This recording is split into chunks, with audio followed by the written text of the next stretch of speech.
Football has exactly 17 official rules. 17, that's it. American football's rulebook is over 200 pages long.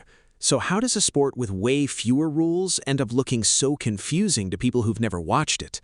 By the end of this video, you'll understand every single rule that matters, and you'll never feel lost watching a match again. Let's start with the simplest one. The goal. Get the ball into the net, you score 1 point. That's it. No touchdowns worth 6, no field goals worth 3. Every goal counts the same, whether it's a tap-in from 2 feet away or a rocket shot from 40 yards out. 1 goal, 1 point. Simple, until you realize most professional matches end with a total of 2 or 3 goals combined.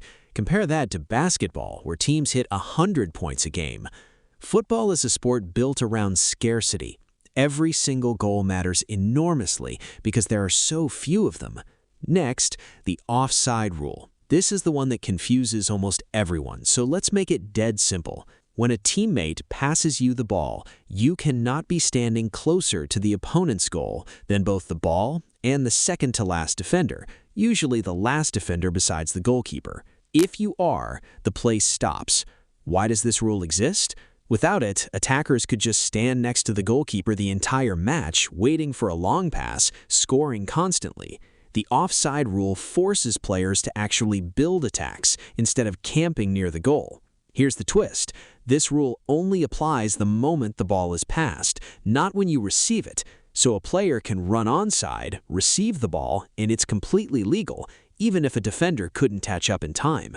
It's one of the most misunderstood rules in all of sports, and referees still argue about it constantly. Now let's talk about fouls. A foul happens when a player makes illegal contact with an opponent, things like tripping, pushing, or grabbing. When a foul happens, the team that got fouled gets a free kick. But not all fouls are equal. Some are just careless. Others are reckless, dangerous, or excessive.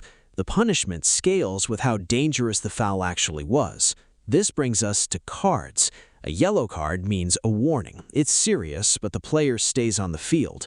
Red card means the player is sent off immediately. And here's the part that shocks Americans the most. That team has to continue the match with one less player. There's no substitution allowed for a red card. Imagine an NFL team getting a player ejected, and instead of bringing in a backup, they just play the rest of the game down a man. That's exactly what happens in football, and it can completely destroy a team's chances in seconds. Let's talk about something that confuses absolutely everyone watching for the first time. Stoppage time. Football doesn't stop the clock for every little break in play, unlike basketball or American football. So at the end of each half, the referee adds extra minutes to make up for all the time lost to injuries, substitutions, and delays. This is why you'll sometimes see 90 plus 4 on the screen. That means 4 extra minutes get added onto the 90-minute match. Here's the wild part. Nobody knows exactly how much time will be added until the referee decides in real time during the match. It's the only mainstream sport where the clock's ending point is partially a mystery until it happens. Now, corner kicks and throw-ins. These are restart rules, and they're actually pretty intuitive once you see them. If the defending team kicks the ball out of bounds on their own end, the attacking team gets a corner kick, a free shot from the corner of the field. If the ball goes out on the side of the field, whichever team didn't touch it last gets the ball back. Simple cause and effect. Touch it last, going out, the other team gets the ball back. Let's talk about penalty kicks, because this might be the most stressful rule in the entire sport. If a foul happens inside the penalty box, the area close to the goal, the attacking team gets a direct shot from 12 yards out, facing only the goalkeeper. No defenders allowed to block it. It's basically a guaranteed scoring chance, which is why fouling inside that box is one of the riskiest decisions a defender can make. Here's a stat that surprises most people. Professional players convert penalty kicks roughly 75 to 80% of the time. That means even with a near-guaranteed setup, 1 in every 4 or 5 penalties still gets missed or saved.